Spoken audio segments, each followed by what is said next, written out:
day before yesterday, I featured a great article from Red Flag, an Australian publication. Here's another called Socialists Should Not Vote for Joe Biden by Omar Hassan from the 8th of October.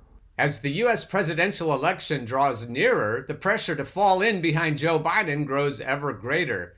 Predictably, most of the social democratic and liberal left are promoting the former vice president, even if some remain squeamish about formally endorsing him.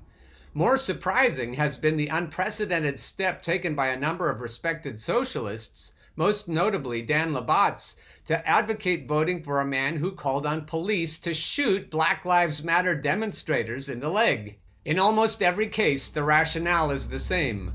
Donald Trump is a unique threat and must be stopped at all costs. In a despairing article for New Politics, Labatz raises the specter of a Trump coup and dictatorship as a reason to vote for Biden. Labatz is far from alone in emphasizing the danger that Trump, with his undeniable affinity with the far right, poses to U.S. democracy. Here's a quote from Max Elbaum. The central polarization in the country today is between a Trumpist bloc driving toward authoritarian rule versus a majority opposition that, for all the vacillations and differences within it, is defending the democratic space that movements for justice, peace, and radical change require to advance. Former Maoist Max Elbaum writes at organizingupgrade.com. The 2020 election will determine which force will hold governing power. Reasonable people can disagree about whether Trump is a fascist, but it is ludicrous to think that a fascist coup or fascist government is on the cards in the United States. Arrayed against Trump are substantial sections of the state machinery, most important of which are the military generals and large sections of the capitalist class. There is simply no need or appetite for a dictatorship among the U.S. ruling elite. They are getting fantastically wealthy and face no internal threat to their rule. While far-right sentiments are clearly growing among sections of the Republican base, their organizations are weaker than at most other times in U.S. history. Almost every major attempt by the far right to mobilize in recent times has been dwarfed by BLM rallies or counter-demonstrations organized by anti-fascists. It is accurate to say that Trump is giving confidence to the far right with his rambling bigotry, and it is undoubtedly true that Trump is trying his best to steal the election using all means at his disposal. This is hardly a new development in U.S. politics. But we should be clear about what the current slightly hysterical establishment campaign against Trump represents.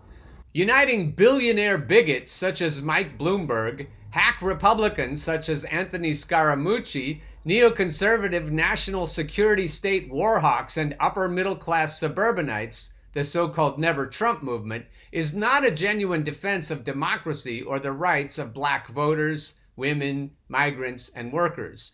Rather, they want Trump out because he endangers their imperial alliances and the legitimacy and credibility of the U.S. state.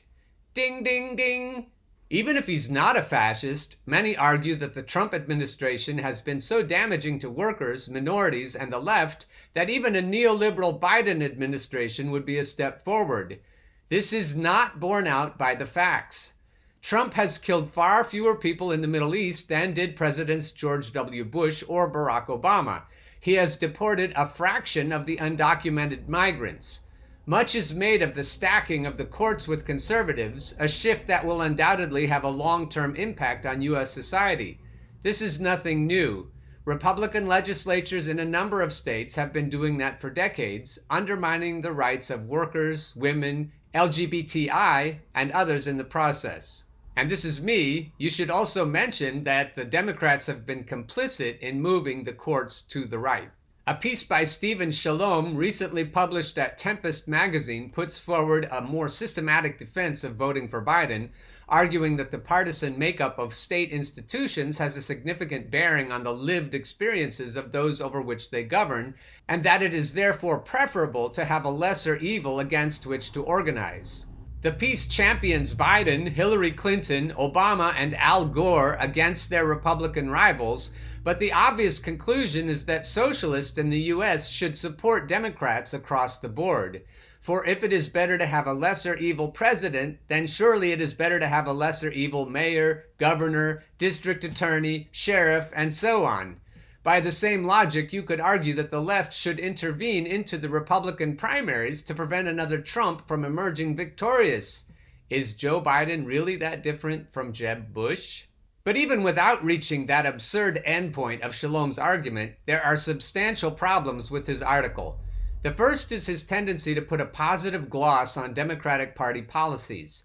Yes, Biden opposes socialism and our radical agenda, he writes, but he doesn't oppose our defense of DACA, a program that defers the deportation of people who came to the U.S. as undocumented minors, or our rejection of leaving the Paris Climate Agreement, the Iran deal, and nuclear arms control agreements, or our opposition to Homeland Security forces in Portland, or our call for COVID to be addressed with science, or our battle to protect reproductive rights and LGBTQ plus rights, etc., etc. This is me again. If you've been watching this show, you've probably got a good rebuttal to all of these silly arguments. Back to the story. To hold up Obama's policies in this way is ludicrous. He was responsible for the largest buildup of nuclear weapons in decades, and he deported a record-breaking 3.2 million undocumented migrants. Elsewhere in the piece, Shalom suggests that socialists should vote to elect Biden because there is little time to avert climate disaster, yet Biden has refused to commit to concrete measures that would curb the use of fossil fuels. A more fundamental point Shalom asserts is that Democratic office holders are more responsive to social movements than the Republicans. As evidence, he points to the civil rights legislation passed by the Kennedy and Johnson administrations in the 1960s and the New Deal reforms of the 1930s. In response, you could point to Obama's violent repression of climate and indigenous activists trying to stop the construction of the Dakota Access Pipeline, or his defense of the police in the face of the first Black Lives Matter movement. You could also explore the long history of democratic governance, indeed black democratic governance in U.S. cities, which has done little to address class and racial inequalities. You also could, dear viewers and listeners, bring up his quashing of the Occupy movement in over 50 cities. But the real debate is not whether Democrats are in every instance exactly as reactionary as Republicans. Democrats have a basic electoral interest in staking out a more progressive image for themselves, reflecting in a distorted way the grievances of their poorer and more racially diverse constituencies. It's all lip service. It is also no surprise that reforming Democrats have been elected to office at times when the left has been relatively strong and the demands for change widespread. This is a natural dynamic in liberal democratic capitalism, reinforcing the myth that demands for justice and change can be met within the system by electoral means. The real debate is whether socialists should reduce themselves to cheerleaders of the more competent and enlightened spokespeople for big business. And here is the crux of the matter, dear viewers and listeners.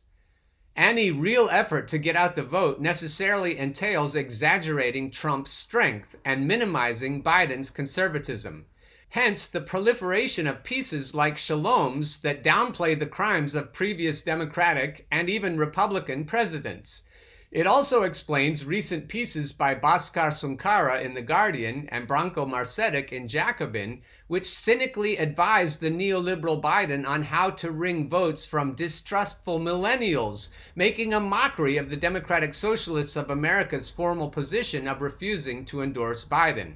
What emerges from these articles and arguments is a profound sense of defeat and demoralization on the U.S. left. They have largely abandoned the goal of social transformation and have chosen to prettify the neoliberal pig.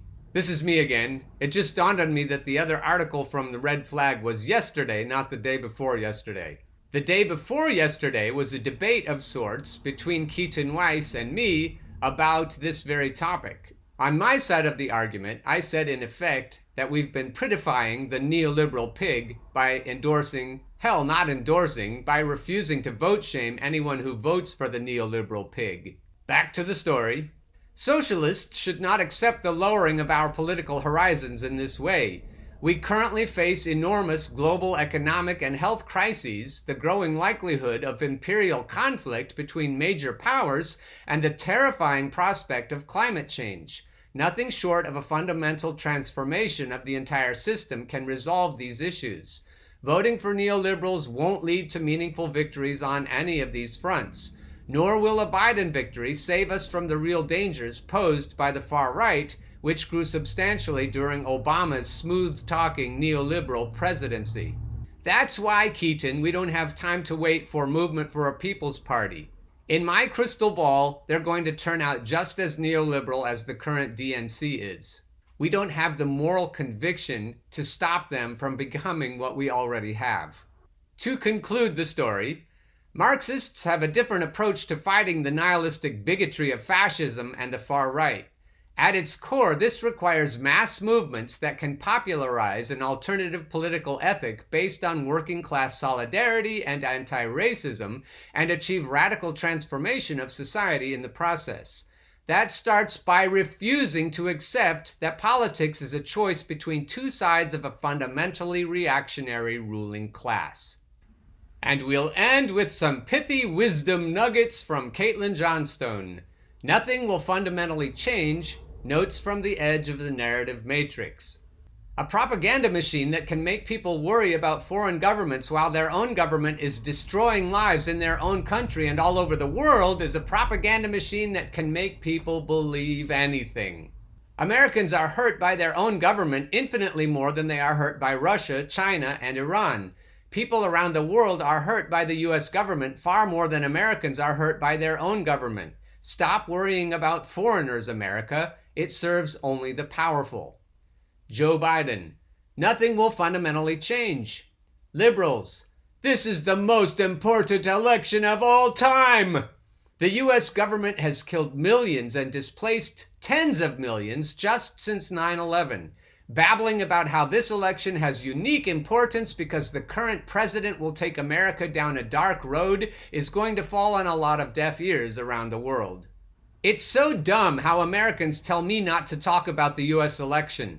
I literally write about what's in the news for a living. I'm not going to suddenly stop criticizing the two-headed one-party system of the most powerful government on earth just because there's another pretend election in the works. This is what I do. Deal with it. U.S. foreign policy is far more important than U.S. domestic policy. It affects far more people, far more severely, and elite manipulators pour far more energy into maintaining the status quo on foreign policy than on domestic policy. Yet the presidential race practically ignores it. There's a reason for this, and it ain't pretty. It sure is a mighty strange coincidence how U.S. democracy keeps getting attacked by nations it just so happens to want to target, and it's always in ways that are completely invisible to the public, and the evidence for the attacks is always classified. I mean, there are all sorts of ways that a country can be attacked, but the only ways the country that is literally always at war ever gets attacked is in ways that nobody can see, and we just have to take the word of the same government agencies that are responsible for the wars. Mighty, mighty strange, I say. We are in the middle of a slow-motion Third World War between the U.S. empire and the remaining nations which have resisted its attempts to absorb them. Propaganda is used to move this world war along. Point 1. We are in the middle of a slow-motion Third World War between the U.S. empire and the remaining nations which have resisted its attempts to absorb them. Point 2. Propaganda is used to move this world war along. Point 3. Points 1 and 2 explain all these U.S. election meddling narratives. To be clear, any nation in the world would be fully justified in interfering in U.S. elections, since the U.S. is by far the very worst offender in foreign election meddling. You don't get to normalize something by doing it constantly and then say it's wrong. And that's just election interference. It says nothing of invasions, coups, proxy wars, and other regime change operations the U.S. wages. You can't do these things and then say it's wrong to interfere in U.S. democracy. It isn't wrong. What's good for the goose is good for the gander.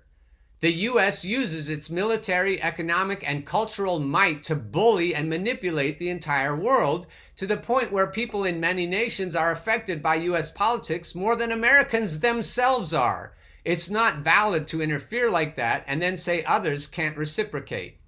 None of this is to concede that any of these nations actually are interfering in the US election.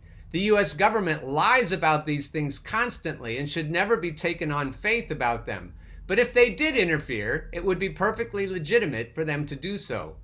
Believing something because everyone else believes it is stupid. Believing something because everyone else believes it in an information ecosystem that's controlled by powerful sociopaths is insane.